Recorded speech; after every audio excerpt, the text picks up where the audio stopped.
In today's video, I'm going to teach you how to use Pandadoc. Whether you're new to Pandadoc or looking to brush up on its features, this step-by-step guide will walk you through the process with ease. First, you'll need to log into your Pandadoc account.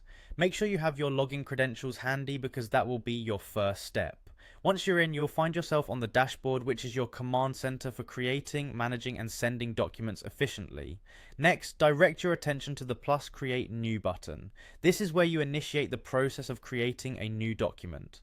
Once you click this button, you'll be presented with three options. Do you want to use a template? Pick from a wide array of pre-designed templates that make formatting easy.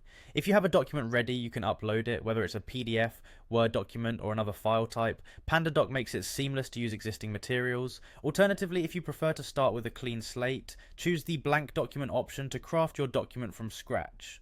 After selecting your document type, it's time to involve others. Consider who needs to interact with this document. Is it a contract requiring signatures or an agreement for someone to review? Add these individuals by simply entering their email addresses. This will ensure that everyone necessary is included in the document process.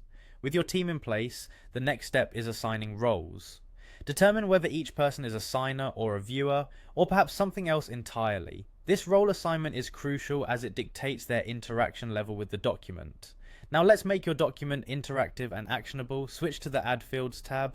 Here you can drag in elements such as signature fields, text, dates, checkboxes, and initials to wherever they're needed within the document. These interactive fields not only make the document functional but also guide the signers or viewers in completing their tasks efficiently. You've built your document and you're ready to share it. Click the Send button. This isn't just about sending the document, it's about ensuring it reaches the right people in the right context. You'll want to add a subject line and a message to give your recipients a clear understanding of what the document is about.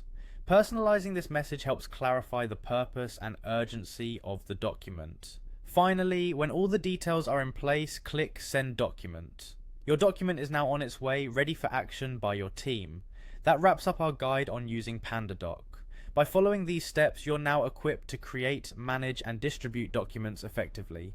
Thanks for tuning in and happy documenting with Pandadoc.